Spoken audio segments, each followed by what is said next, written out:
à tous, bienvenue dans ce journal télévisé de la radio-télévision Bonferré en ce dimanche 12 février 2023. Notre pays est à nouveau endeuillé par une énième attaque terroriste. Cette fois-ci, c'est un détachement de la force spéciale Al-Mahou qui a été prise pour cible dans une embuscade. Le communiqué officiel fait état de 10 militaires nigériens tués, 16 personnes disparues. Les circonstances de l'attaque sont assez floues. Le communiqué officiel n'a pas, par exemple, donné un bilan assez précis côté assaillant. Cette énième attaque relance le débat sur la limite de la coopération militaire entre le Niger et la France. Le point avec Banima Bourema. Une fois de plus, la polémique s'enfle depuis la publication hier samedi 11 février 2023 du communiqué de presse du ministère de la Défense nationale. Document dans lequel le ministre fait le bilan de l'embuscade tendue vendredi 10 février 2023 par des terroristes. Selon lui, 10 militaires nigériens ont perdu la vie, 16 personnes disparues, 13 militaires blessés et 3 véhicules détruits. Un détachement de l'opération Al-Mahou en patrouille dans la zone nord du département de Bani Bangou est tombé dans une embuscade complexe tendue par un groupe d'hommes armés terroristes aux alentours de la localité de Intagamay à la frontière nigéro-malienne. Mais c'est la deuxième partie du communiqué qui a poussé les Nigériens à réagir. Côté assaillant, le bilan n'est pas encore déterminé puisque plusieurs corps ont été emportés par l'ennemi dans son repli, indique le ministre de la Défense.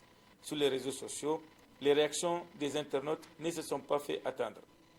Pour Michael Zodi, acteur de la société civile, il demande à quoi servent les moyens aériens achetés à grands frais. Il parle de mauvaise gestion de la guerre. L'acquisition des moyens est faite de manière mercantile par des amateurs et des commerçants véreux, et surtout la sous-traitance de notre sécurité à des puissances impérialistes.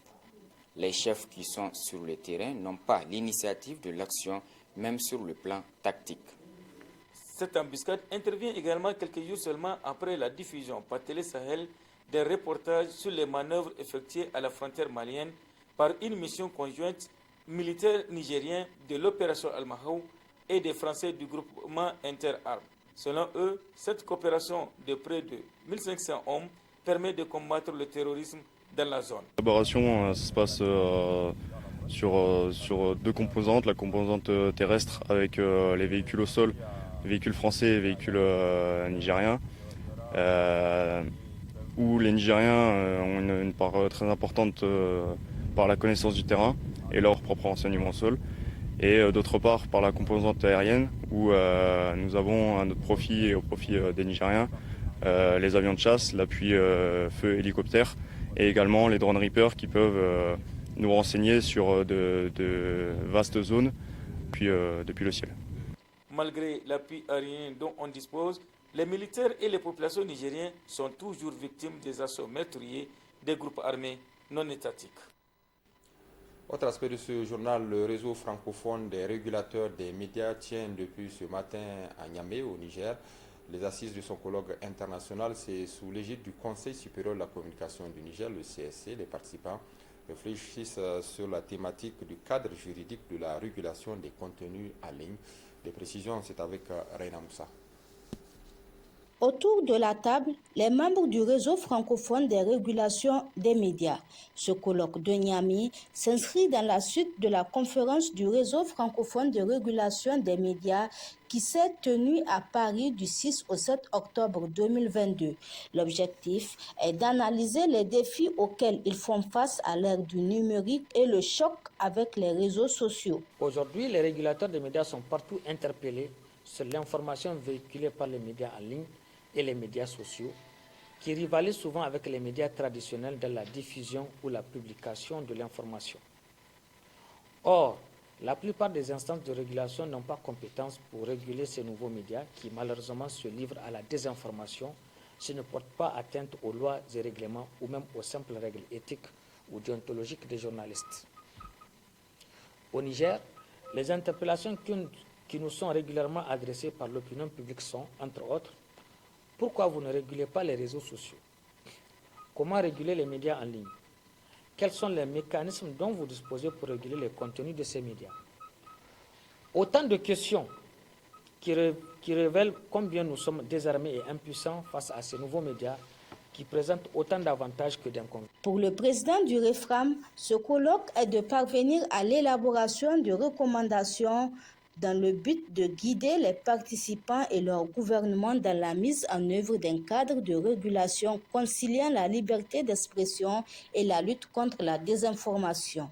Des protagonistes privés ne doivent pas décider seuls des règles applicables en matière de liberté d'expression au travers de leurs conditions générales d'utilisation globales et uniformes, sans que les pouvoirs publics d'un État donné ne puissent intervenir pour exercer leur souveraineté numérique et protéger leur population. Et l'espace francophone constitue en cela une singularité à l'échelle mondiale. En son sein, les publics sont divers, avec des attentes variées et différents d'un État membre à l'autre. Mais les enjeux et les défis sont souvent les mêmes.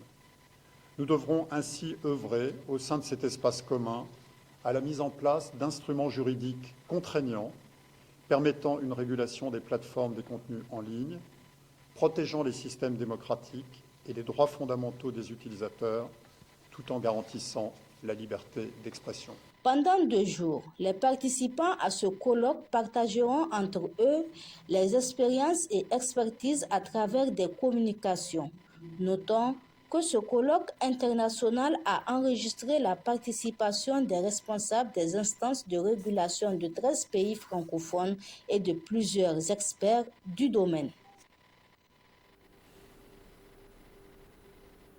Le mouvement démocratique pour l'émergence du Niger, le MDN Falala, a tenu les assises de sa conférence régionale élective au titre de la région de Niamey. À l'issue des travaux, c'est M. Zakou Jibo qui a été élu au poste de président régional. La conférence s'est tenue en présence du président du parti, M. Abdul Kadri Tijani. Les précisions, c'est avec Suleiman Ousmane.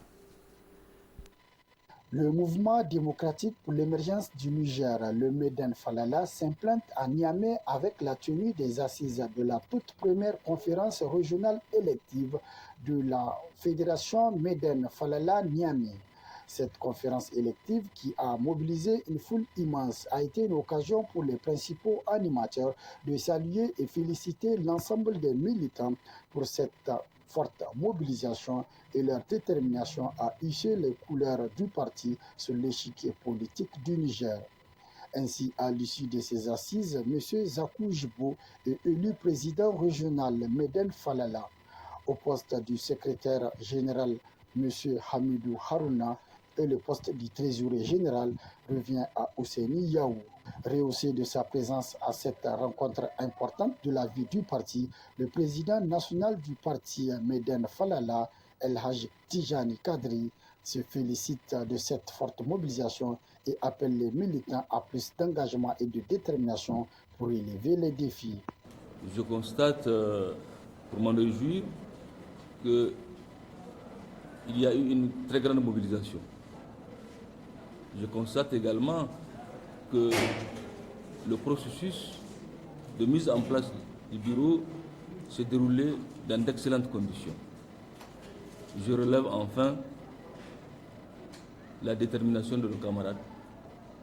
Je relève leur engagement et j'ai observé leur volonté très affichée de poursuivre la grande mobilisation au niveau de Niamey.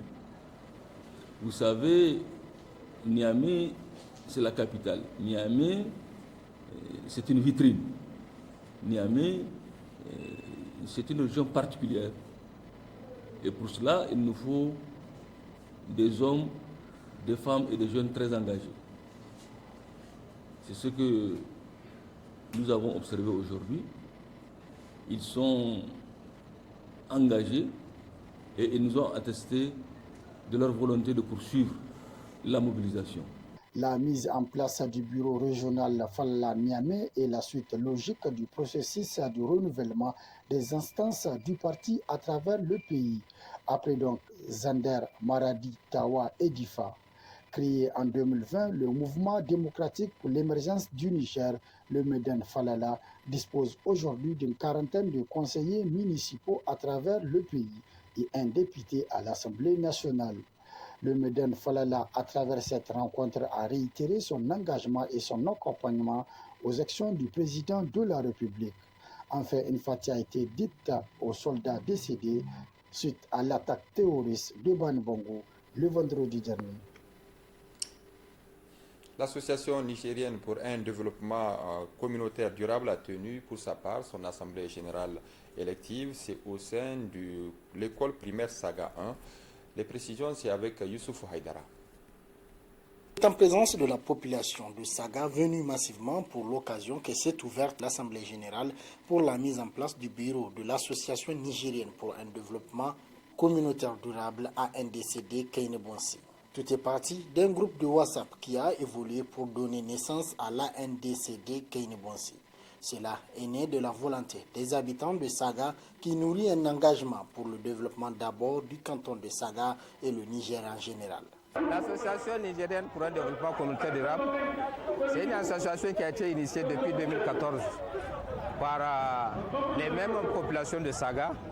Mais dans sa reconnaissance a retardé, il a fallu cette année, en 2022, notamment le 28 octobre 2022, pour avoir l'autorisation d'exercer. Et cette association a plusieurs objectifs, dont entre autres l'objectif principal, c'est œuvrer pour le développement communautaire au niveau de l'ensemble de la population du Niger.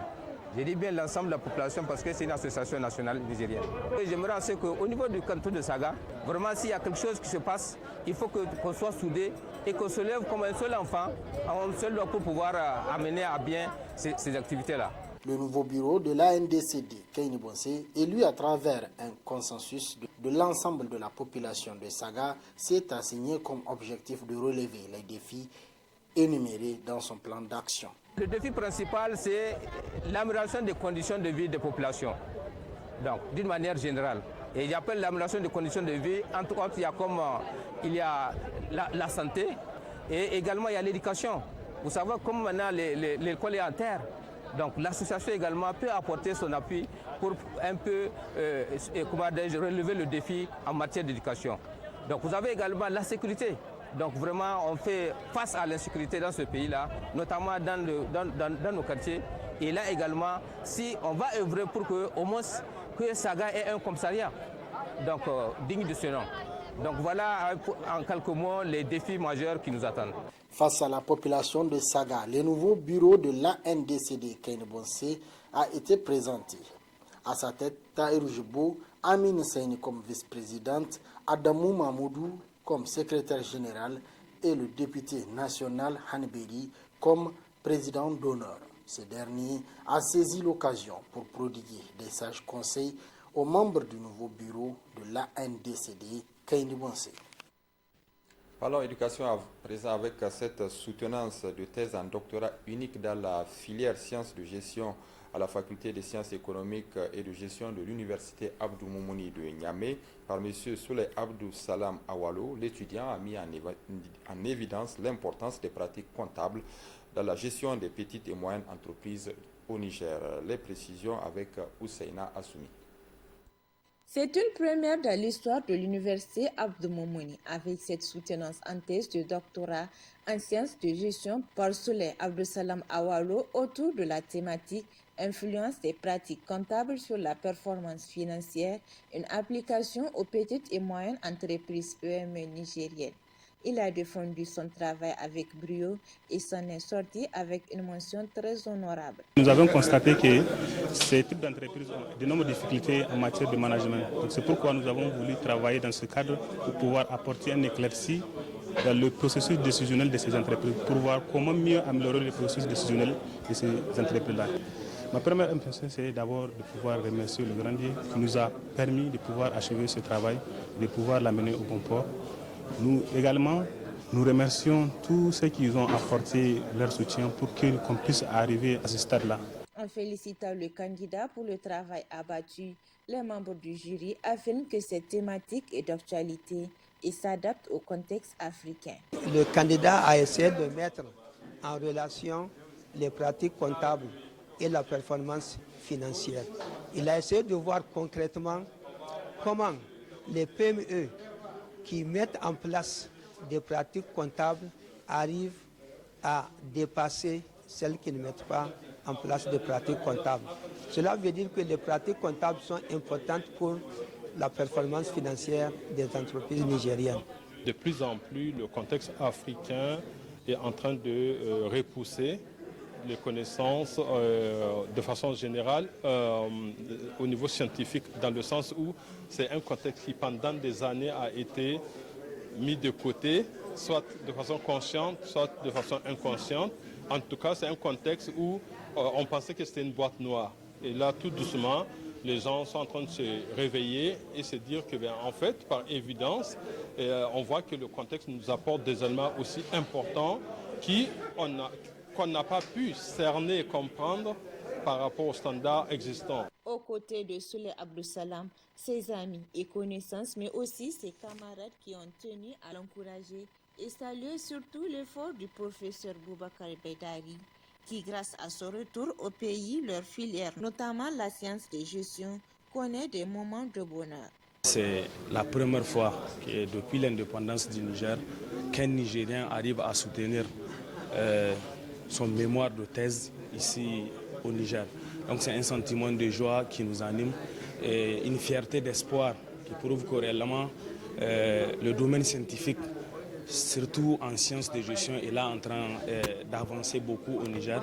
Et c'est ce que nous encourageons l'ensemble des camarades à se donner à fond pour le travail scientifique.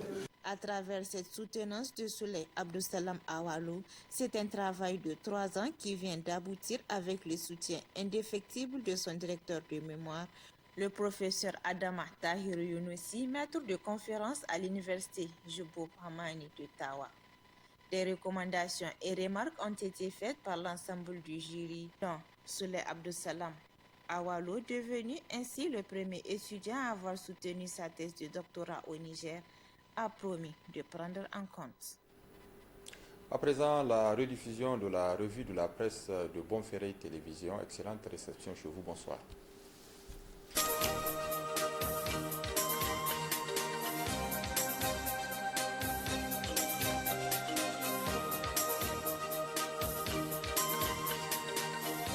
La revue de la presse de Bonferré avec Moustapha Zongoma. Moustapha, bonsoir. Bonsoir Aminatou Yayamega.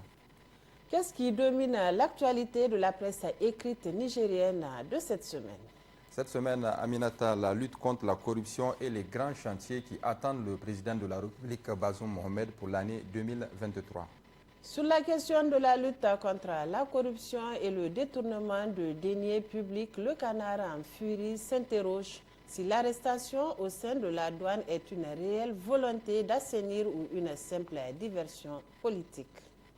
Effectivement, ces derniers temps, la douane nigérienne ne pète pas vraiment la forme en se trouvant dans le collimateur de la justice, écrit en grand le journal Le Canard en furie de cette semaine. En effet, 2 anciens directeurs généraux de cette institution viennent d'être inculpés par le doyen des juges d'instruction pour des chefs d'accusation de détournement de biens publics et de blanchiment de capitaux et placés sous mandat de dépôt. Cette procédure judiciaire a pour origine un rapport d'inspection de la haute autorité de lutte contre la corruption et les infractions assimilées, la ALSIA, qui a relevé le pot aux roses au niveau de l'administration des douanes. Les choses sont allées très vite dans ce dossier, selon le confrère qui poursuit et qui relève dans ce dossier une précipitation dans le traitement du dossier qui frise la recherche du sensationnel.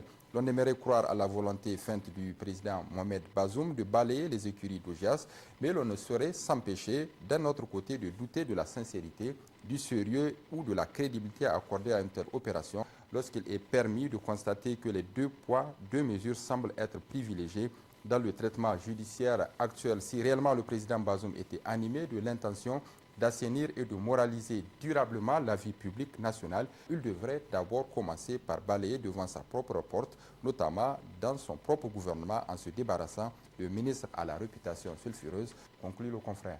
Balayer devant sa porte, Bazoum Mohamed a la ferme intention de s'y atteler, à croire le journal Le Monde aujourd'hui qui nous apprend l'imminence d'un remaniement en profondeur du gouvernement. Effectivement, selon une source digne de foi du journal, un remaniement, grand nettoyage de la maison est en perspective au sein du gouvernement, écrit en gros Et en titre, le journal Le Monde d'aujourd'hui de cette semaine, le président de la République aurait demandé à tous les alliés qui ont des cadres dans le gouvernement de lui proposer les noms sur la base d'un certain nombre de critères, dont le premier reste la propriété, c'est-à-dire des personnes qui n'ont pas de dossier pendant devant la justice et qui ne se reprochent rien dans les fonctions qu'ils occupent actuellement. À travers cette démarche, Bazoum Mohamed entend libérer les ministres qui traînent des casseroles afin qu'ils aillent se défendre librement devant la justice. Comme cela, la protection dont il jouissait en tant que ministre du gouvernement ne constituera pas un obstacle dans la manifestation de la vérité. C'est aussi une réponse du président Bazoum Mohamed aux exigences du syndicat autonome des magistrats du Niger, le SAMAN, qui lui a demandé de créer les conditions permettant d'atteindre les membres de son gouvernement. Pour être crédible aux yeux de l'opinion, le président Bazoum Mohamed n'a de toute façon pas le choix. Il doit forcément passer par cette étape, se débarrasser des personnalités encombrantes qui ont trouvé refuge dans son gouvernement pour échapper à la justice. La source du journal Le Monde d'aujourd'hui, qui est proche de la présidence de la République, affirme que ces informations relatives à un remaniement imminent du gouvernement sont formelles. Après 2 ans d'observation, avec du surplace dans tous les secteurs, le président Bazoum a finalement décidé de prendre le taureau par les cornes en se débarrassant des membres du gouvernement qui traînent des boulets et qui n'ont aucun résultat palpable. Et il est prêt de se passer des alliés qui refusent d'accéder à sa requête, a-t-elle ajouté. Niger Inter Hebdo s'insurge contre le communiqué du syndicat national des agents des douanes à la suite de l'interpellation de ses militants, et c'est sous le titre « Traque des douaniers » que les enfants gâtés rament à contre-courant de l'histoire. La convocation et l'arrestation de cadres du corps des douanes dans le cadre de dossiers de corruption et de détournement de deniers publics a fait réagir le syndicat national des agents de douane, le SNAD, qui a publié un communiqué de presse, un communiqué pour le moins surprenant selon le journal Niger Inter Hebdo, qui a publié cette semaine son 100e numéro, surprenant par son timing, sa forme, mais aussi ses non-dits et autres menaces à peine voilées. Le SNAD s'est en effet mis dans une posture de défiance vis-à-vis de l'appareil judiciaire et exécutif, mais a également procédé à une distribution de blâme tout azimut, n'épargnant moins les acteurs des médias que l'opinion publique. L'opinion n'a pas fini de gober l'insolente intransigeance du syndicat national des agents des douanes, le SNAD, relativement aux récents concours de recrutement dans l'administration des douanes qui ont été au centre de vive attention. Ce syndicat a engagé un hasardeux combat contre l'émergence de jeunes Nigériens diplômés des universités et autres grandes écoles, rappelle le confrère. Dans ce dossier, notre super syndicat s'est cru assez fort pour supplanter le Parlement et le gouvernement afin de décider de qui peut être magistrat. Il a en effet adopté la posture d'une vieille garde opposée au recrutement de jeunes titulaires de diplômes équivalents et ou supérieurs au sein de l'administration de douane, opposé au renouvellement générationnel, opposé à l'exercice de la plénitude des pouvoirs législatifs et exécutifs quant à la fixation des conditions d'entrée de l'administration des douanes dans la première et celle d'une camarilla qui sent souffler en sa direction un air de justice intraitable fortifié par la détermination du pouvoir politique et le soutien de l'opinion publique. Il est clair que le syndicat national des agents de douane, le SNAD, ou du moins son bureau, agit sans penser et quand il pense, il ne voit que la pensée de ses membres selon le confrère. Il y a là la manifestation d'un comportement digne d'enfants gâtés. Il est temps que ces enfants gâtés de la République cessent d'agir comme s'ils étaient le centre de la planète, conclut le journal Niger Inter Hebdo. Insécurité, cherté de la vie, lutte contre la corruption, crise humanitaire, les chantiers compliqués de Bazoum Mohamed, c'est le titre qui barre la une du journal L'Enquêteur du 8 février 2023. Oui, Aminata, une poignée de semaines sépare le chef de l'État, Bazoum Mohamed, de ses 2 ans au pouvoir. C'est à peine qu'il a entamé ses 12 travaux d'Hercule, selon le quotidien privé L'Enquêteur d'hier, mercredi. Le journal a passé en revue les chantiers compliqués qui se dressent devant Bazoum Mohamed pour l'année 2023, à commencer d'abord par la lutte contre la corruption. On a vu les premiers pas de Bazoum dans le sens d'extraire les métastases de la corruption du corps de l'administration publique de notre pays. Mais Bazoum Mohamed a-t-il le courage politique de s'en prendre à ses camarades taréistes coupables d'indélicatesse financière durant ces 10 dernières années? Le confrère s'interroge. Deuxième chantier du président de la République, c'est la question de l'insécurité avec la région de Tillabéri, où la quiétude est loin d'être gagnée malgré les achats frénétiques d'armes de guerre et la coopération militaire musclée entre Paris et Niamey. Enfin, troisième et dernier grand défi pour le président de la République, un défi de taille. Il s'agit de l'insécurité alimentaire avec l'augmentation croissante de personnes en besoin humanitaire au Niger. Ce nombre est passé de 1,9 million en 2017 à 4,3 millions de personnes en début 2023. Moustapha, voyons en bref d'autres titres de journaux parus cette semaine. Il s'agit des titres de deux quotidiens. Le premier, le quotidien La Nation, numéro 1335 du 8 février 2023, qui a titré « Relations internationales, Forum Niger-Union européenne ». Et sur ce forum, le quotidien gouvernemental, le Sahel, numéro 10475 du 7 février 2023, nous indique à sa une que c'est environ 70 entreprises européennes qui sont attendues pour ce pôle d'échanges commerciaux à Niamey. Moustapha Abdraman Zongoma, merci. Merci Aminata Yayamega. Monsieur, dames, merci également à vous de nous avoir suivis. Excellente soirée en compagnie de nos programmes. Bonsoir.